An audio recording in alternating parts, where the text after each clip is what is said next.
The Hot Chocolate Stand, written and narrated by Dr. Tamara Pizzoli, illustrated by Elena Tommasi Ferroni. Tam and Tiff had been the best of friends for as long as either of them could remember. Their mamas, who were also best friends, would joke that they had met each other while they were still baking. And once their little buns were out of the oven, Tam and Tiff were inseparable. They did almost everything together.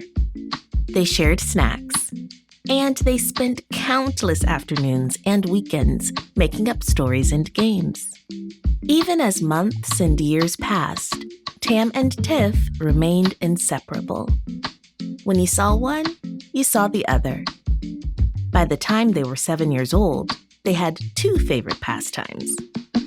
One was racing their bikes up and down June Street. The other was window shopping at the toy store. It's more wishful thinking than window shopping.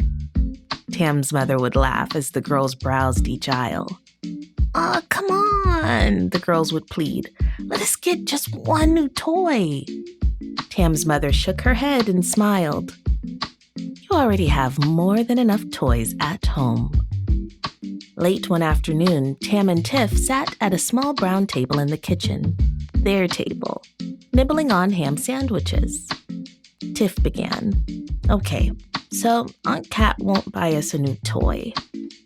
But what if we buy what we want on our own?" "With what money?" Tam asked. Right then, the pair began to plan. They made a detailed written proposal and then presented it to Tam's mom. She smiled and agreed to drive them to the store. Tam and Tiff had once heard on a television commercial that it takes money to make money.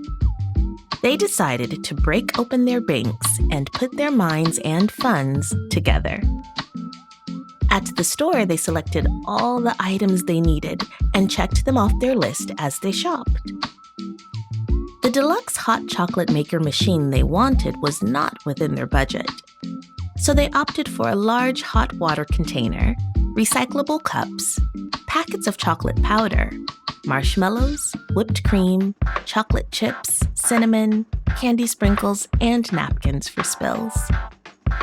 The next morning, they pulled the small brown table out to the front yard, down the driveway, and propped it at the very edge of the lawn. They set up shop, taped the sign they'd made the night before to the front of their new store, perched themselves on two stools, and waited. Tiff and Tam's hot chocolate stand was officially open for business. Business was slow for the first hour or two.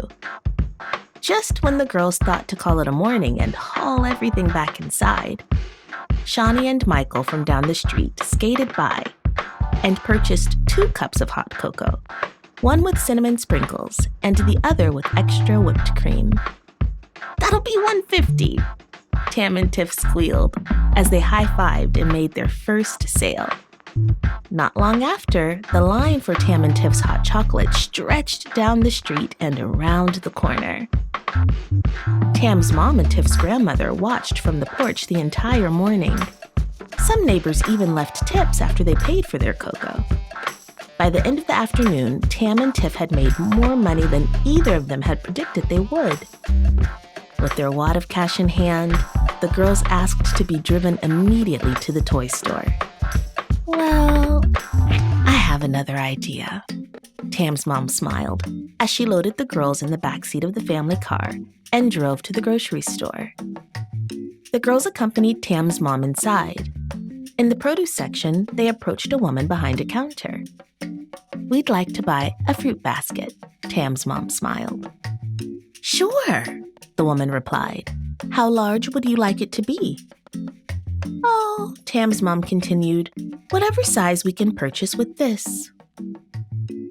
She motioned for the girls to hand over their money, and more quickly than they had earned it, the cash was exchanged for a large basket of fruit wrapped in cellophane and tied with a huge green bow. The girls stood speechless. "Come on," Tam's mom smiled excitedly. We're going to a place much better than a toy store." Tiff elbowed Tam as they walked behind her mom. "She is gonna reimburse us, right?" she asked. Tam shrugged. 10 minutes later, Tam's mother drove up to the entrance of the Indian Oaks nursing home. She let the girls out of the back seat, then walked them inside. "This is Tam, and this is Tiff," Tam's mom explained to the man behind the front desk. "They're here to volunteer today, and they've brought this fruit basket as a gift." The girls frowned. For the next hour, Tam and Tiff put on an impromptu performance of every Christmas carol they knew for the residents of Indian Oaks Nursing Home. Once the last song, "O Holy Night," was sung, they presented the elders with the fruit basket they hadn't planned to buy or give. The residents applauded and thanked them. Some even reached out to them for hugs.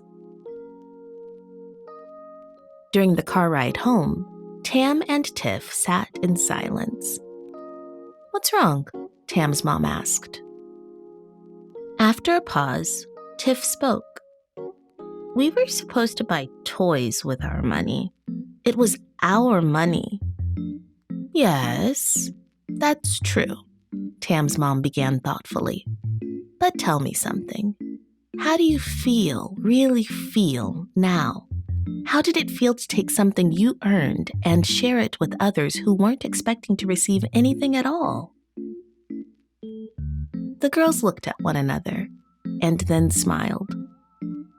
"Good," they answered in unison.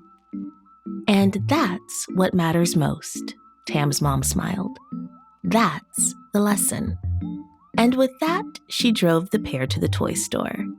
And for the first time in quite a long time, she bought them each a new toy that she still insisted they didn't need. Copyright 2021 by Dr. Tamara Pizzoli.